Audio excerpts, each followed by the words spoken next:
10h43, a gente fala direto aqui do News Truck CBN, aqui no Campo Grande, onde está sendo inaugurado mais uma unidade do Ceprocamp.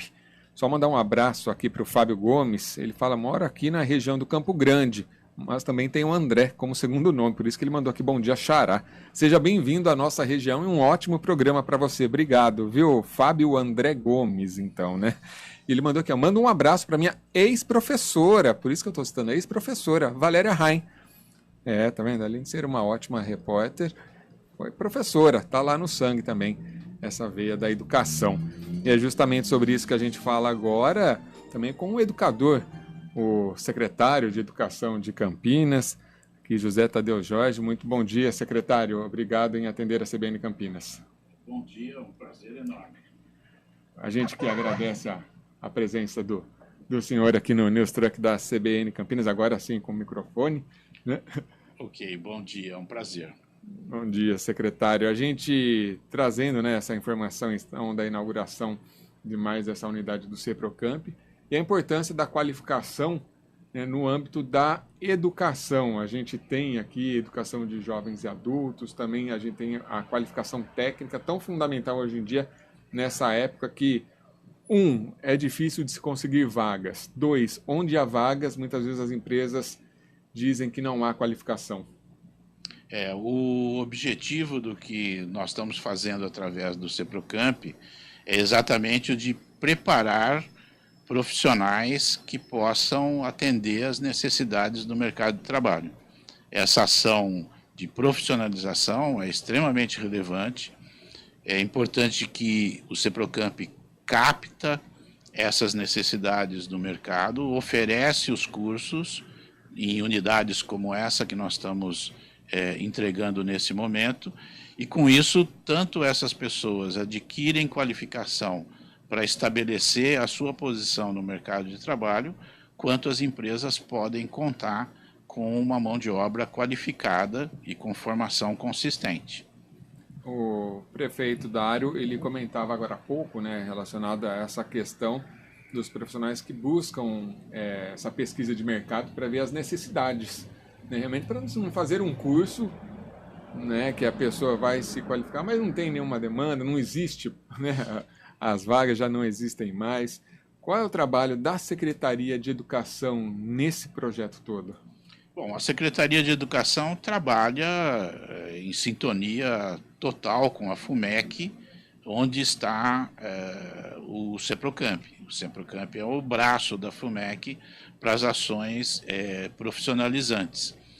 E essa captação de necessidades da população, ela pode ser feita através da ramificação das escolas, no contato com as famílias e naquilo que as famílias externalizam como dificuldades. E tudo isso serve de informação para que a Ceprocamp estabeleça os cursos mais adequados. Tem também outro lado, que é o de captar das empresas quais são as suas necessidades, e isso a FUMEC complementa com uma relação muito estreita com as empresas, com as entidades que exploram serviços na cidade de Campinas e região. Essas conversas, essas demandas, elas são analisadas semestralmente, de uma forma anual, como que é feito, e até os profissionais, né, que são colocados no Ceprocamp, que tipo de trabalho, que eles também já são profissionais da área, há uma qualificação deles para estar realmente antenados, né, no que há no momento? O Ceprocamp tem um corpo fixo de professores, digamos assim, em diversas áreas. E também tem a possibilidade de estabelecer novas contratações, sempre através de um processo público de seleção, mas com um perfil adequado para os cursos que são necessários. Há um planejamento dessas atividades, evidentemente, e sempre com alguma preocupação em captar novas demandas nascentes que possam vir de um novo perfil de empresas, de um novo perfil de serviços. Então, isso é uma coisa contínua, mas há certamente um planejamento que se renova periodicamente. Em geral, a educação trabalha com planejamento semestral, né? Mas nada impede revisões dentro do semestre, principalmente nessa questão de profissionalização voltada ao mercado de trabalho, para captar mais rapidamente essas demandas e agir mais prontamente no sentido de atendê-las. O CEPROCAMP, ele tem os cursos profissionalizantes e também tem o EJA, né, que é ensino de jovens e adultos. A partir de que idade a pessoa pode se inscrever no EJA e também na qualificação, nesses cursos profissionalizantes? É qualquer idade? Como que funciona? Vamos dividir aí primeiro a EJA em alguns segmentos, né? A pessoa que busca a alfabetização, e essa é uma característica bastante atendida pela FUMEC, né? Com qualquer idade, ela perdeu a oportunidade de se alfabetizar no momento adequado, então ela precisa buscar isso através da educação de jovens e adultos. Então ela busca ser alfabetizada. Felizmente, graças a programas como o executado pela FUMEC e também pela Secretaria nas escolas, esse número de pessoas vem caindo e espero que brevemente o Brasil possa anunciar a erradicação do alfabetismo, porque isso é algo que um país como o Brasil não deveria ter, né? Analfabetos são pessoas que não adquirem a cidadania plena. Então, essa é uma questão que precisa ser definitivamente resolvida no país. Esse número vem caindo ao longo dos anos e esperamos que esse problema seja resolvido em definitivo. Há uma outra modalidade de EJA, que é a EJA que atende ao fato da pessoa ter perdido a oportunidade, na idade certa, de fazer o ensino fundamental, né? Seja Fundamental 1, seja Fundamental 2, e também o ensino médio. Só que o ensino médio, quem trabalha com a EJA as escolas estaduais, não é? Então, no fundamental, tendo perdido a oportunidade na idade adequada, a pessoa busca a escola e completa os seus estudos através desse curso de educação de jovens e adultos para colocar em dia, digamos assim, a sua formação e depois seguir da maneira como achar melhor. Então, a EJA, pinceladas gerais, funciona dessa forma. A questão dos cursos profissionalizantes, seguramente, dependendo do curso, a partir de 16 anos a pessoa pode já se candidatar a alguns cursos, né? Mas a idade aí é uma questão mais aberta para criar efetivamente a oportunidade de qualificação. Às vezes eu penso, quando a gente fala de alfabetização, parece tão natural isso para a gente, mas a hora que a gente conhece, fica próximo, convive com algumas pessoas, né, que não tiveram, por N motivos, né, essa possibilidade, é algo que a gente acha realmente estranho. Mas como assim, né? A pessoa não sabe ler e escrever. Mas hoje em dia, porque as pessoas estão sendo tão enganadas, né, secretário, pelo fato de não saber ler e escrever, é golpe no WhatsApp, é golpe não sei o que, assina e não sabe o que assinou, é induzido ao erro.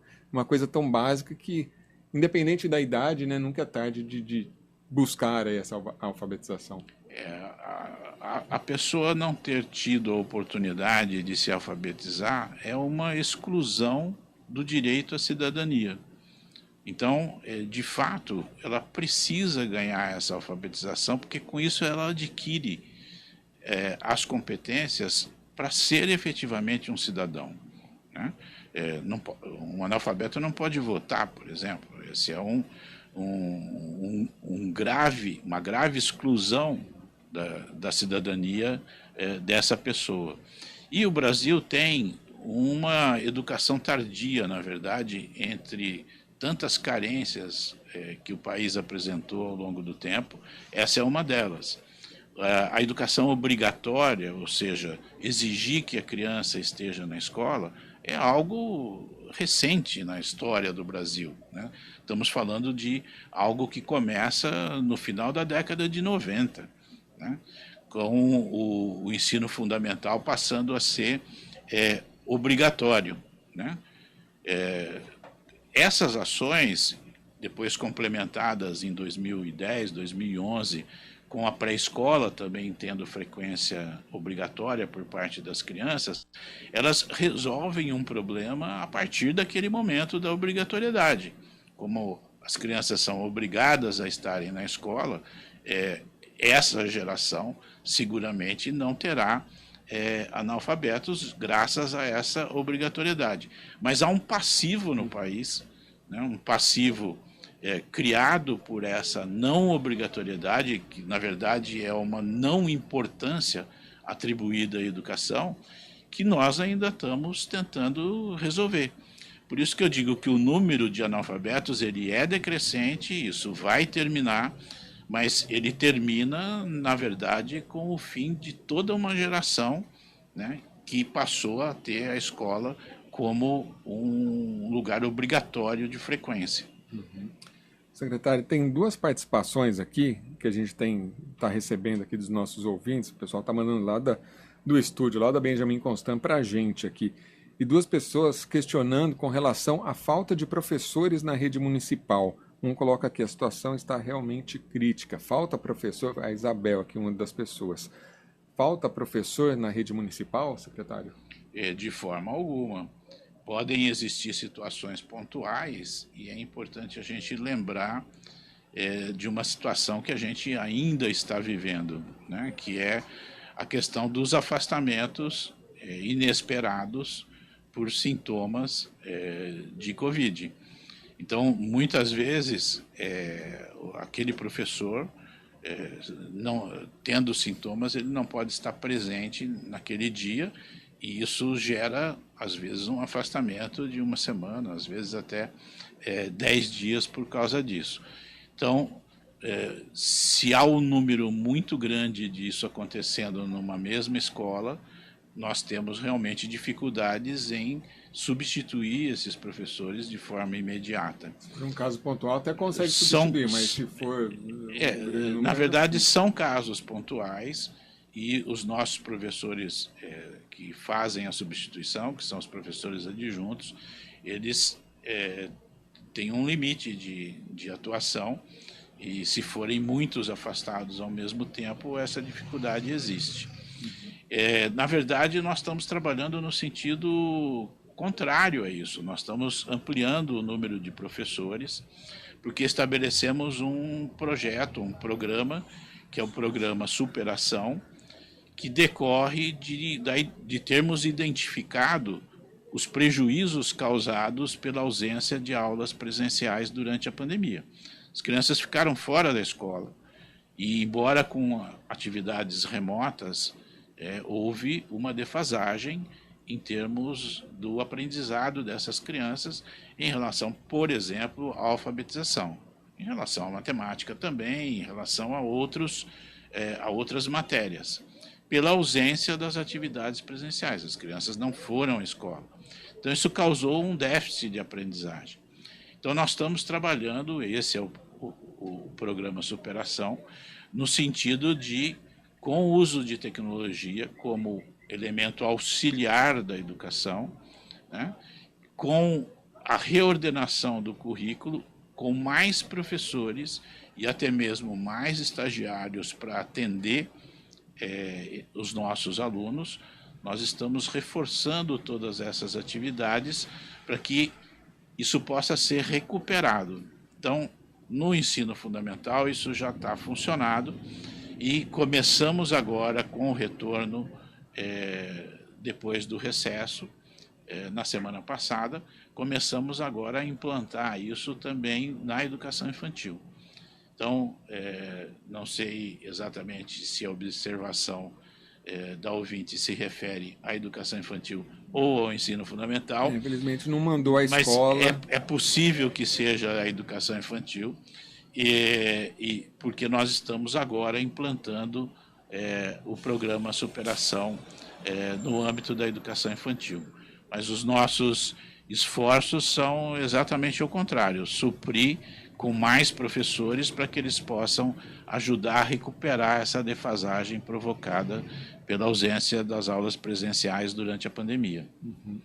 Secretário Municipal de Educação de Campinas, José Tadeu Jorge, obrigado pela participação conosco aqui no News Truck da CBN. Um ótimo final de manhã aí, né? Uma excelente semana para o senhor. Muito obrigado, foi um prazer. Estamos à disposição, tanto na Secretaria quanto na FUMEC e no CEPROCAMP. Agradeço mais uma vez, agora 10h58.